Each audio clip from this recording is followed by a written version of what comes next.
우리는 지난 주일부터 예배 사피엔스라는 제목으로 성경이 말씀하는 예배자의 삶에 대해 고민하고 있습니다. 제가 예배 사피엔스의 뜻이 뭐라고 말씀드렸죠? 예배가 없으면 살 수 없는 예배 중심의 사람들을 의미한다고 말씀드렸습니다. 여러분, 그만큼 기독교는 하나님을 만나고 예수 그리스도의 대속과 구원의 은혜를 되새기는 예배를 중시합니다. 우리가 명목상의 그리스도인이 아닌 이상 우리는 예배를 통해 하나님의 뜻을 깨닫고 예배 가운데 역사하시는 성령님의 감화 감동하심으로 하나님이 개개인에게 원하시는 삶을 살기로 결단하기 때문입니다. 그래서 성도됨의 핵심은 예배하는 삶입니다. 우리는 예배가 살아날 때, 곧 하나님과의 관계가 친밀해질 때 가장 하나님의 백성다운 삶을 살아가기 때문입니다. 자, 우리는 지난 주일 믿음장인 히브리서 11장의 아벨과 에녹의 이야기를 통해 이 믿음의 예배에 대해 생각해 보았습니다. 뜻하지 않는 팬데믹으로 인해 우리의 예배에 큰 균열이 생긴 이때에 무엇보다 우리에게 믿음으로 구별된 예배, 기대하는 예배를 드리며 또한 세상 속에서도 하나님을 예배하는 것이 중요하기 때문입니다. 자, 그리고 오늘은 예수님이 말씀하신 영과 진리의 예배에 대해 우리가 고민하기 원합니다. 여러분, 오늘 본문은요, 우리가 잘 알다시피 예수님과 우물가의 여인이 만나 대화하는 가운데 등장한 내용입니다. 사실 어떻게 보면 인생의 목마름이라는 주제로 이 예수님과 여인이 진지한 대화를 나누다가 갑자기 예배에 대한 이야기가 튀어나온 건데요. 본문 23절에서 예수님은 어디서 예배해야 하는지를 질문한 여인에게 이렇게 답하십니다. 같이 읽을까요? 시작. 아버지께 참되게 예배하는 자들은 영과 진리로 예배할 때가 오나니 곧 이때라. 아버지께서는 자기에게 이렇게 예배하는 자들을 찾으시느니라. 자, 지난 주일 히브리서 11장 4절에서 성경은 더 나은 제사를 이야기함으로써 그렇지 않은 제사가 있다는 것을 우리에게 알려줬는데요. 오늘 본문에서 예수님은 참되게 예배하는 자들에 대해 말씀하십니다. 그러니까 참된 예배와 이에 반대되는 거짓된 예배, 곧 잘못된 예배가 있다는 겁니다. 이것뿐만이 아닙니다. 하나님 아버지께서는 이렇게 참되게 예배하는 자들을 찾고 계시답니다. 여러분, 우리는 신앙의 여정에서 때때로 하나님의 깊은 침묵이나 부재를 느낄 때가 있습니다. 특히 인생의 광야를 폭풍 속을 지날 때 도대체 나의 하나님은 지금 어디에 계시나 울부짖을 때가 있습니다. 그런데 보십시오. 지금 성경은 우리가 참되게 예배하면 오히려 하나님 아버지께서 이런 예배자들을 찾고 계시다고 말씀하고 있는 겁니다. 자, 그럼 도대체 참되게 예배하는 자들이란 어떻게 예배하는 자들입니까? 바로 영과 진리로 예배하는 자들입니다. 아시다시피 주일 공예배를 시작하면서 제가 자주 인용하는 말씀이 바로 오늘 본문인 요한복음 4장 23절과 24절의 말씀입니다. 우리 3부 예배는 찬양으로 시작하기 때문에 제가 예배를 시작하면서 말씀을 읽지 않는데요. 1, 2부 예배 때는 제가 이 요한복음 말씀을 참 자주 읽습니다. 왜냐하면 영과 진리로 예배하는 것이야말로 예수님이, 성경이 우리에게 제시하는 참된 예배의 모습이기 때문입니다. 자, 예배 사피엔스. 오늘 두 번째 말씀을 증거하며 제가 여러분에게 던지고 싶은 질문은 이것입니다. 사마리아 여인과의 대화를 통해 예수님은 우리의 예배에 대해 어떤 도전을 주십니까? 하나님이 찾으시는 영과 진리로 예배하는 자는 어떤 자입니까? 첫 번째로 영과 진리의 예배자는 장소가 아닌 예수 그리스도로 예배합니다. 자, 우리가 본문을 보면요, 여인이 먼저 예수님에게 열린 마음으로 주여, 내가 보니 당신은 선지자로소이다 라고 이야기하면서 갑자기 대화의 주제를 바꾸는 것을 보게 됩니다. 여러분, 그 바로 전에 어떤 대화가 오고 갔습니까? 예수님이 우물가에서 만난 여인에게 내 남편을 데려오라고 부탁하십니다. 그러니까 여인이 뭐라고 대답해요? 나는 남편이 없다고 대답합니다.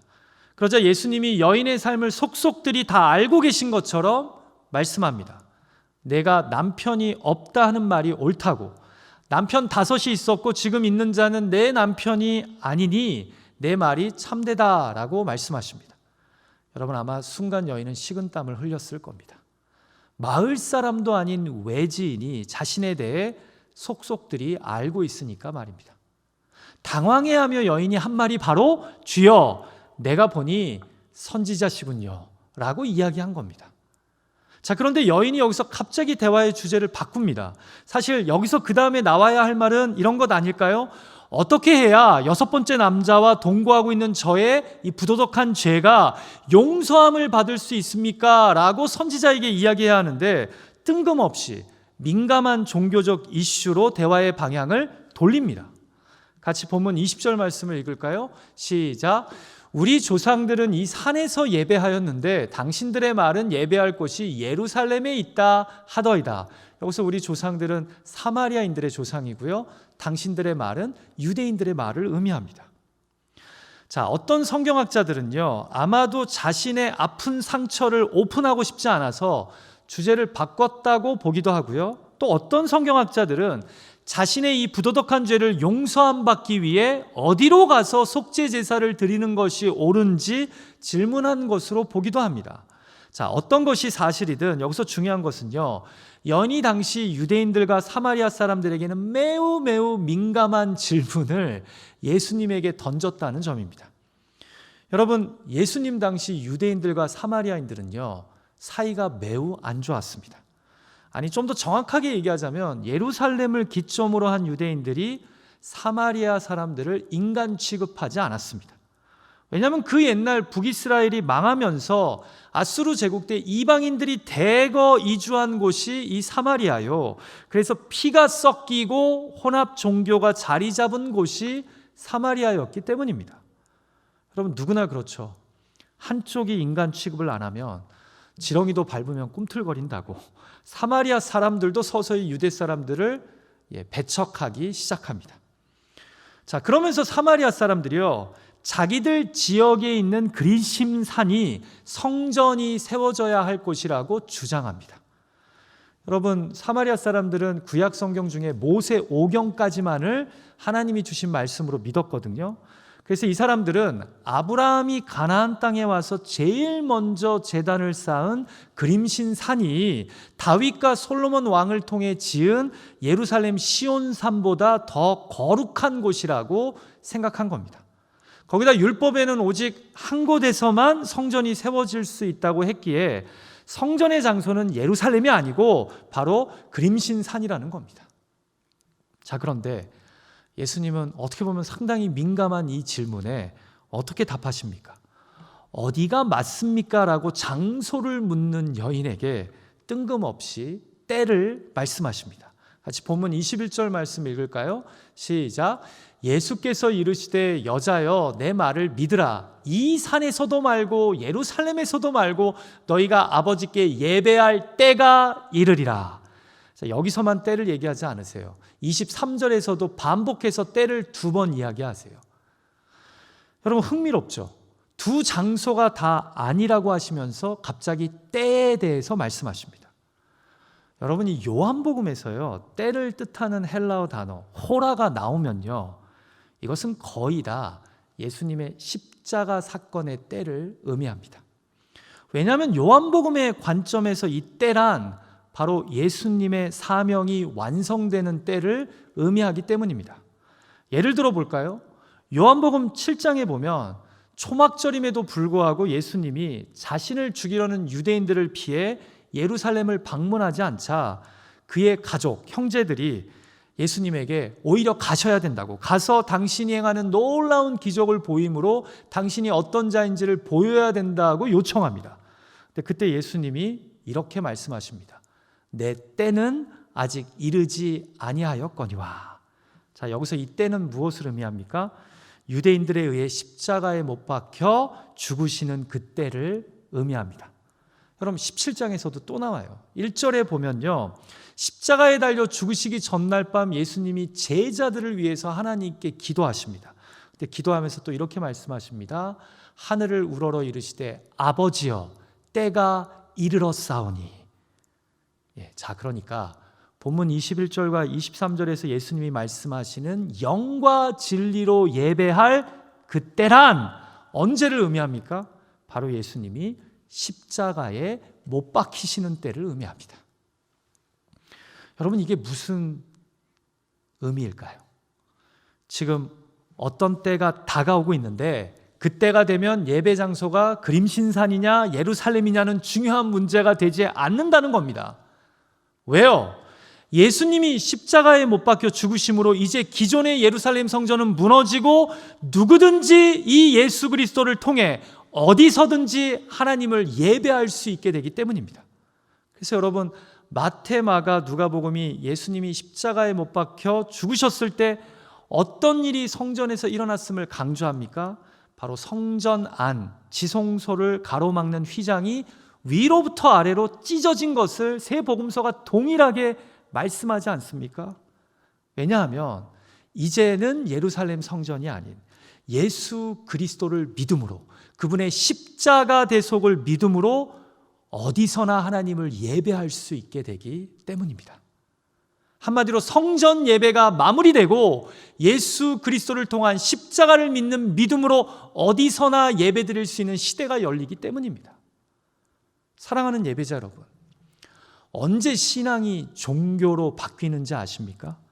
하나님의 임재가 특정한 공간과 건물, 그리고 그 건물 안에서 진행되는 의식과 제도에 갇히게 될 때입니다. 하나님은 여기에만 계시고 이 방식으로만 예배를 드리셔야 받으시고, 그리고 역사하신다라고 생각할 때 참 신앙은 어느덧 종교가 되어버립니다.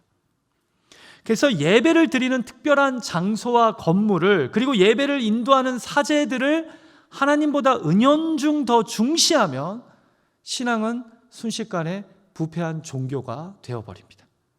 그런데 여러분, 솔로몬 왕이요, 이 예루살렘 성전을 처음 봉헌할 때 뭐라고 기도했는지 기억나십니까?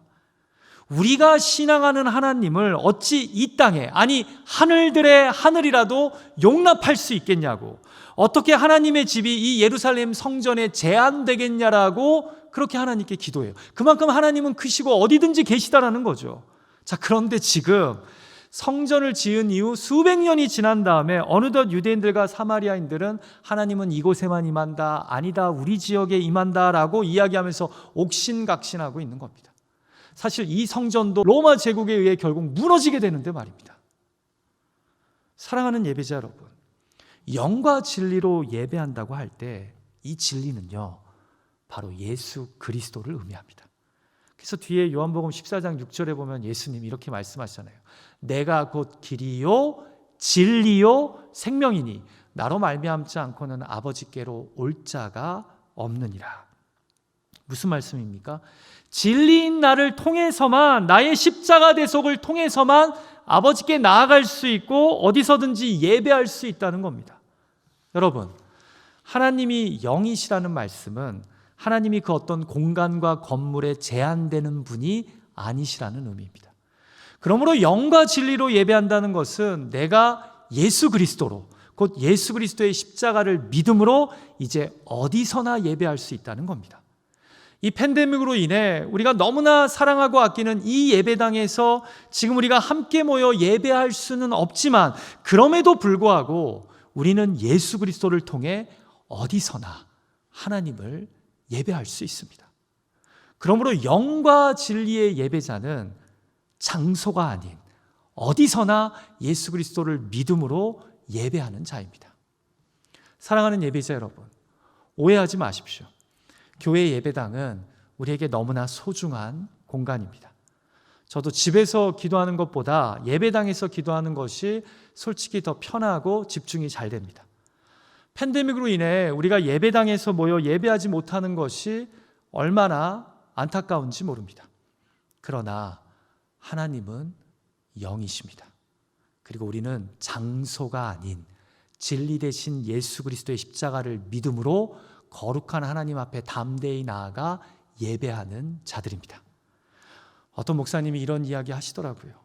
하나님이 팬데믹을 통해 교회를 향해 종교개혁의 대포를 쏘신 것 같다고. 어느덧 우리 안에 예배당 중심의 예배만이 너무나 깊이 익숙해졌는데 하나님이 팬데믹을 통해 나는 영이니 너희는 영과 진리로 어디서나 나를 예배해야 하는데 왜 이 예배당 안에서만 예배하려고 하냐고 하나님이 대포를 쏘셨다라는 겁니다. 공감이 되더라고요.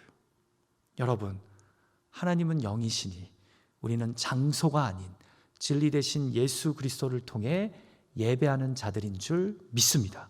그래서 집에서도 예배할 수 있고 온라인으로도 예배할 수 있습니다. 우리가 영과 진리로 예배한다면 말입니다. 자, 두 번째로 영과 진리로 예배하는 자는 어떻게 예배하는 자입니까? 영과 진리의 예배자는 형식이 아닌 마음으로 예배합니다. 여러분, 본문 23절에서 영과 진리로 예배한다고 할 때 진리가 곧 예수 그리스도를 의미한다면, 그분의 십자가 사건을 의미한다면 영은 무엇을 의미할까요? 바로 성령님을 의미합니다. 요한복음은 항상 성령님을 묘사할 때 헬라어로 영을 뜻하는 푸뉴마라는 단어를 사용하는데요, 이 단어는 영을 뜻하기도 하지만 바람을 뜻하기도 합니다. 마치 구약의 루아가 하나님의 영을 뜻하면서 동시에 바람, 숨결을 뜻하는 것과 똑같습니다. 여러분, 바람을 보시거나 만지실 수 있으세요? 아니죠. 그러나 느낄 수는 있습니다. 이것이 성령님이 이 세상 가운데 자신을 드러내시는 방법이죠. 한마디로 영은 보고 만지는 것이 아니라 느끼는 것입니다. 그것도 온전히 느끼는 것이 아니라 우리는 부분적으로 느낍니다. 근데 어디를 통해서 느낍니까? 마음으로 느낍니다. 곧 영과 진리로 예배한다고 할 때 영의 예배는요, 성령 안에서의 마음의 예배, 내면의 예배를 의미합니다. 눈에 보이는 형식과 제도, 의식보다 예배자가 영으로, 마음으로 예배하는 것이 더 중요하다는 겁니다. 여러분, 예수님 당시 이 성전 제사의 문제가 무엇이었습니까? 바로 예배가 제도화되고 형식화되었다는 점입니다. 그래서 장소만 중요했던 게 아니에요. 절차와 의식도 매우 중요했습니다. 제사장들은 제사를 인도하기 전에 하지 말아야 하는 것, 해야 되는 것이 있었고요. 드려지는 제물은 또 제사에 따라 사용되는 것, 준비되는 방식이 다 달랐습니다. 여러분, 거룩한 하나님 앞에 드려지는 예배가 거룩하게 잘 준비되어 드려지는 것은 구약 때부터 지켜온 올바른 예배의 자세입니다. 자, 그런데 문제가 뭐예요? 시간이 흘러가면서 구별되이 잘 준비해서 드린다라는 의미는 퇴색되어지고 그냥 의식과 절차가 더 중요해지면서 어느덧 하나의 형식이 되어버린 겁니다. 이렇게 이야기해도 될 것 같아요. 몸은 예배당 안에 있는데 나는 지금 예배하고 있는데 내 마음은 지금 여기에 있지 않는 겁니다. 지금 이 말이 따끔하신 분들 계세요. 그러면서 뭐가 사라진 거죠? 보이지 않는 영으로 내 마음을 다해 예배하는 것이 사라져버린 겁니다. 영으로 예배한다는 것은 하나님께 마음을 다해 진심으로 드리는 예배인데 마음은 다른 곳에 있음에도 형식만 차리며 지금 이 자리에서 예배하고 있는 겁니다. 그런데 이런 자들에게 예수님이 오셔서 말씀하십니다. 영으로, 성령으로 예배하라고. 의식과 제도의 종교를 영과 마음의 신앙으로 다시 바꾸라고 선언하시는 겁니다. 여러분, 우리는 이것을 사도 바울의 로마서 2장의 말씀에서도 확인하게 됩니다. 당시 여러분, 유대 종교 안에 형식화된 의식과 제도가 이 영과 내면의 신앙보다 더 중요한 것이 되어버리자 이런 유대인들의 신앙을 비판하면서 바울이 뭐라고 말합니까? 같이 로마서 2장 28절과 29절의 말씀 읽을까요? 시작. 무릇 표면적 유대인이 유대인이 아니요 표면적 육신의 할례가 할례가 아니니라. 오직 이면적 유대인이 유대인이며 할례는 마음에 할지니 영에 있고 율법의 조문에 있지 아니한 것이라. 자, 무슨 말입니까? 너의 겉 몸에다가 할례를 받았다고 할례 받은 것이 아니랍니다. 오직 보이지 않는 내면의 유대인이 진짜 유대인이라고. 진정한 할례는 율법 조문을 지킴으로 몸에 받는 것이 아니라 성령에 의해 마음에 받아야 한다는 겁니다. 내면의 유대인, 내면의 예배자가 되어야 된다는 거예요. 여러분 생각해 보십시오. 그냥 몸이 지금 예배드리고 있다고, 내 두 눈이 화면을 쳐다보고 있다고, 내 입술이 찬양할 때마다 따라 부른다고 참된 예배가 아니라는 겁니다. 성령 안에서 내 마음이 진심으로 기도하고 찬양하고 말씀을 들을 때 우리가 영의 예배, 마음의 예배를 드리고 있다는 겁니다. 예배 때 성령님이 나의 마음에 말씀하시고 감동 주시는 그 은혜와 도전에 반응하며 드려지는 예배가 바로 진정한 영의 예배요, 마음의 예배라는 겁니다. 여러분, 제가 솔직하게 대면 예배가 멈춰지고 이제 거의 1년에 가깝도록 온라인 예배를 드리고 있는데요, 제가 진정 미스하는 게 뭔지 아십니까? 이 예배당 안에 많은 사람들이 모여서 큰 목소리로 찬양하고 기도하는 거요? 아닙니다. 다른 어떤 것보다 이 예배당 안에서 예배하는 분들이 성령의 이끌림 받아 이 마음의 예배를 드렸던 그 모습이 저는 그립습니다. 예배 다 끝나고 마지막에 1, 2부 예배 때 주기도송 부를 때 두 손을 간절히 모으고 오늘 주신 말씀대로 예배 때 주신 감동대로 내가 살게 해달라고 고백하는 예배자들의 모습이 그립습니다. 제가 축도가 끝나면요, 예배자분들과 인사하려고 먼저 가운데 통로로 지나갈 때요, 제 눈에 밟히는 분들이 계십니다. 어떤 예배자들인지 아세요? 그 한 시간 예배 드리면서 찬양할 때 눈물을 흘리고 기도할 때 마치 내 기도를 하나님께서 지금 들어주시는 것 같은 마음으로 간절히 기도하고 말씀을 받은 다음에 이 말씀대로 살게 해달라고 축도 때 마음 모아 간절히 한 주간 제발 주님 원하시는 삶 살게 해달라고 기도하는 그런 예배자들의 모습이 제 눈에 밟힙니다. 근데 그분들을 못 보는 게 너무 그립습니다. 마음의 예배, 성령의 감동에 반응하며 예배하던 예배자들이 그립습니다. 오늘 주신 말씀대로, 오늘 깨닫게 해주신 대로 그렇게 삶을 살게 해달라고 의탁하는 그 예배, 그 예배자들이 솔직히 그립습니다. 사랑하는 예배자 여러분, 여러분은 요즘 영의 예배를 드리고 계십니까? 아니면 육의 예배를 드리고 계십니까? 마음의 예배를 드리고 계십니까? 아니면 형식적인 예배를 드리고 계십니까? 오늘 주님은 우리에게 이렇게 말씀하십니다. 하나님은 영이시니 예배하는 자가 영과 진리로 예배할지니라. 마크 베럴슨 목사님이 쓰신 책 중에 Draw the Circle이라는 제목의 책이 있습니다. 목사님은 이 책에서 자신이 공항에서 경험한 한 당황스러운 예배 이야기를 들려주는데요, 이 목사님의 교회는 워싱턴 DC 쪽에 있는데 미국 교회로는 드물게 기도의 중요성을 강조하는 교회입니다. 한 번은 마크 베럴슨 목사님이 사역하시는 교회에서 40일 작정 기도회를 했다고 합니다. 그래서 그 기간 동안 집에서도 기도해도 되지만 교회 와서 기도하기 원하는 분들은 매일 아침 오전 7시 14분이 되면 교회 카페에 모여서 기도 모임을 가지면서 무릎을 꿇고 기도를 했답니다.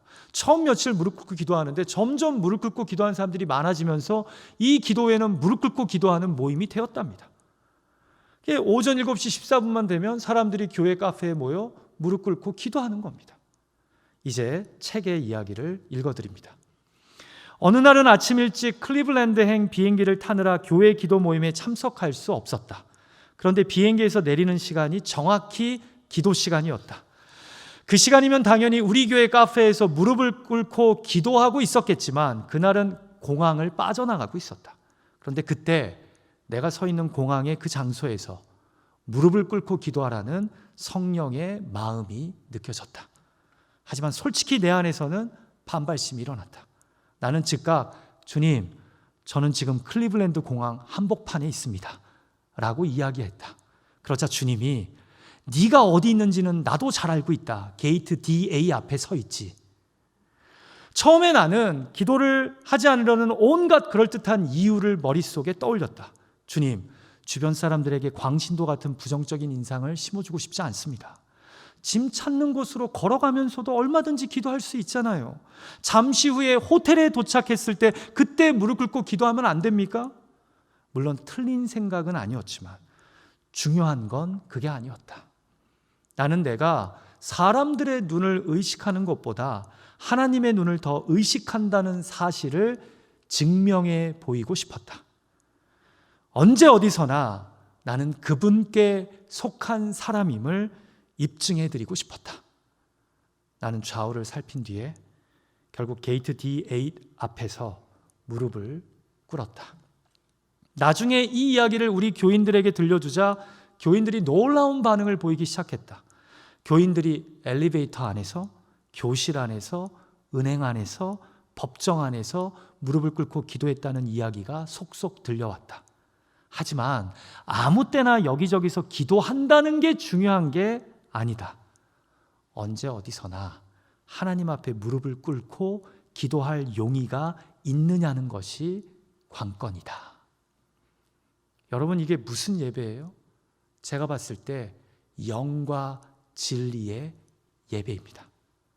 또 제가 이렇게 소개했다고 다들 일터에서, 마켓에서, 공원에서 갑자기 무릎 꿇고 기도하라는 것이 지금 포인트가 아니에요.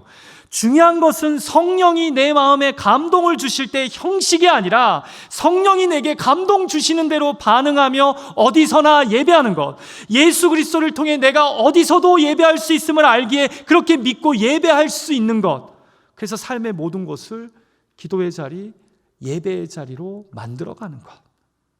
사랑하는 예배자 여러분, 오늘 예수님은 우리에게 말씀하십니다. 하나님은 영이시니 예배하는 자가 영과 진리로 예배하라고. 어디서나 진리 되신 예수 그리스도를 통해 우리가 예배할 수 있다는 것을 믿으십니까? 우리는 성령 안에서 육신이 아닌 영의, 외면이 아닌 내면의, 형식이 아닌 마음의 예배를 드려야 함을 믿으십니까? 지금 그렇게 예배하고 계십니까? 부디 우리의 예배가 영과 진리의 예배가 되기를 주님의 이름으로 축복합니다. 자, 마지막 세 번째로 하나님이 찾으시는 영과 진리로 예배하는 자는 어떤 자입니까? 영과 진리의 예배자는 삶 속에서 예수님께 순종함으로 예배합니다.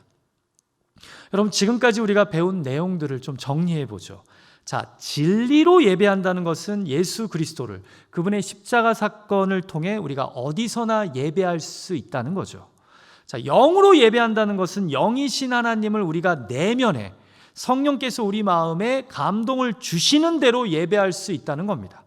자, 이렇게 성령님과 예수님을 통한 예배가 영과 진리의 예배인데, 우리가 요한복음을 자세히 보면요, 이 성령이 진리 되신 예수님에게 하시는, 상호 교환하는 중요한 역할이 있다는 것을 발견하게 됩니다. 자, 같이 요한복음 14장 26절 말씀 한번 읽을까요? 시작. 보혜사 곧 아버지께서 내 이름으로 보내실 성령, 그가 내가 너희에게 말한 모든 것을 생각나게 하리라. 자, 성령으로 예배하다 보면 성령님이 우리 삶에 하시는 중요한 일이 있답니다. 그게 뭐예요? 예수님이 나에게 하셨던 말씀들을 떠올려지게 하고 생각나게 만든답니다. 이게 성령의 중요한 역할이에요. 자, 이것을 요한복음 15장 26절에서 예수님은 또 이렇게 설명하십니다. 같이 읽죠. 시작. 내가 아버지께로부터 너희에게 보낼 보혜사 곧 아버지께로부터 나오시는 진리의 성령이 오실 때에 그가 나를 증언하실 것이오. 자, 성령님이 하시는 일이 뭐예요? 예수 그리스도를 증언하시는 일을 한답니다. 누구에게요? 그 성령의 충만함으로 예배하는 자들에게. 자, 그러니까 영과 진리로 예배한다는 것은 또 무슨 의미를 갖고 있어요? 우리가 삶 속에서 어디서나 예배할 때 성령이 우리로 하여금 예수 그리스도를 기억하게 하고 인정하게 하고 순종하게 한다는 겁니다. 이게 바로 영과 진리의 예배라는 겁니다. 우리가 어디서나 예배할 때 내 안에 충만하게 역사하시는 성령님께서 나로 하여금 예수 그리스도를 증언하도록 예수 그리스도께 순종하게 만드신다는 겁니다. 이게 바로 영과 진리의 예배인 겁니다. 여러분, 제가 이런 깨달음을 갖고 요한복음 4장 23절과 24절의 말씀을 잘 의역된 메시지 성경으로 읽으니까요, 참 마음에 와닿더라고요. 들어보세요.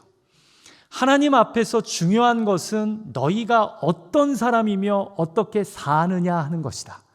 너희가 드리는 예배는 너희 영으로 진리를 추구하는 예배여야 한다. 아버지께서는 바로 그런 사람, 곧 그분 앞에 단순하고 정직하게 있는 모습 그대로 예배드리는 사람들을 찾으신다. 아멘. 결국 하나님이 찾으시는 예배자는 어떤 예배자입니까? 삶 속에서 예수가 나의 구원자와 주인이 되심을 깨닫고 성령께서 감화 감동을 주시는 대로 그분의 통치와 주권 앞에 순종하고 그분의 말씀과 보이신 삶대로 살아가려고 하는 자, 바로 그렇게 살아갈 때 우리는 뭐 하고 있는 거예요? 영과 진리로 예배하고 있는 것입니다. 하나님이 그런 예배자를 찾아다니신다는 거예요. 근데 어떻게 보면 그런 예배자가 잘 안 보이시는 거죠. 예배당 안에서 예배할 때, 일주일에 한 번 온라인으로 예배할 때는 그나마 영과 진리로 예배하는 듯하지만 삶 속에서 나의 구원자가 되시고 주인이 되신 예수님께 순종하며 그를 증언하는 자들이 안 보이셔서 아버지 하나님은 아직도 이렇게 예배하는 자들을 찾고 계시다는 겁니다. 여러분, 제가 이 말씀을 이렇게 묵상하고 설교를 준비하는데요, 갑자기 제 맥도날드 친구가 생각나더라고요. 여러분, 제가 작년 말에 제 맥도날드 친구, 그 홈레스 형제 소개해드리지 않았습니까? 감사하게도 매주 그 형제를 만나고 있습니다. 이제는 저를 기다리는 게 거의 확실합니다. 전 단언하건대 그 형제는 금요일 아침은 제가 온다는 걸 이제 알고 있어요. 그리고 기다리고 있어요. 여러분, 많은 사람들이 그 주변을 오가며 먹을 것도 주고 또 돈도 좀 주겠지만 금요일 아침에 가면 그 친구가 저를 기다리고 있어요. 그런데 여러분, 제가 그 친구를 만나면 아침 식사 전달하고 헤어질 때 꼭 하는 말이 있다는 거 아시죠? Jesus loves you. 예수님은 당신이 비록 이렇게 지금 약하고 부족하고 추한 모습으로 있을지 몰라도 예수님은 당신을 사랑하신다고. 제가 지난 금요일에도 마음을 다해서 이야기했어요. Jesus loves you. 예수님이 너 사랑한다고. 그런데 여러분, 문득 오늘 설교 준비하면서 이런 생각이 드는 거예요. 이게 바로 예배구나. 이게 예배구나.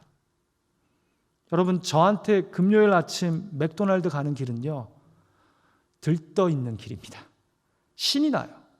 그 친구가 있겠지, 그리고 기다리다가 딱 코너 돌 때 그 자리에 앉아 있잖아요.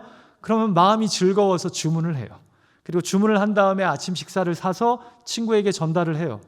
안부를 물은 다음에 뒤에서 차가 빵빵거리지 않으면 대화 좀 하다가 꼭 이야기를 해요. Jesus loves you. 예수님이 너 사랑한다고. 그리고 저는 그 자리를 떠납니다. 근데 제가 생각해 보니까요, 그게 예배더라고요. 그것도 예배예요. 왜 그런지 아세요? 제가 그 순간 예수 그리스도를 인정하고 예수 그리스도께 순종하는 마음으로 짧지만 별거 아닌 음식이지만 성령 안에서 그 형제를 사랑하며 축복했기 때문입니다. 일상에서의 이런 예배, 저와 여러분이 좀 더 드릴 수 있지 않을까요? 사랑하는 예배자 여러분, 이 팬데믹의 시간, 사탄은 우리의 예배에 계속해서 균열을 일으키고 있습니다. 예배당에서 예배해야지 뜨거운데 하나님 온전히 예배하려면 예배당에 가서 예배해야지, 지금 이런 예배를 하나님이 받으시겠어? 그런데 잊지 마십시오. 우리는 장소로 예배하는 자들이 아니라 예수 그리스도를 믿음으로 예배하는 자들인 줄 믿습니다. 그래서 여러분의 가정을, 여러분의 일터를, 여러분의 삶의 자리를 부디 예배의 자리로 만들어 가십시오. 하나님은 표면적인 예배자가 아니라 이면적인 예배자, 마음의 예배자, 성령에 순종하고 반응하는 예배자를 기다리고 계십니다. 오늘 우리의 예배 가운데 성령의 메시지가 있습니까? 성령의 감동이 있습니까? 만지심이 있습니까? 그럼 그것에 순종하십시오. 그것이 바로 영과 진리의 예배자입니다. 그리고 세상 속에서 무엇보다 예수 그리스도를 인정하고 드러내십시오. 그것이 바로 이 팬데믹의 기간, 우리가 붙잡고 사모해야 될 영과 진리의 예배인 줄 믿습니다. 그런 저와 여러분의 예배가 되기를, 그런 예배 사피엔스들이 되시기를 주님의 이름으로 축원합니다. 하나님은 영이시니 예배하는 자가 영과 진리로 예배할지니라. 우리 같이 기도하죠.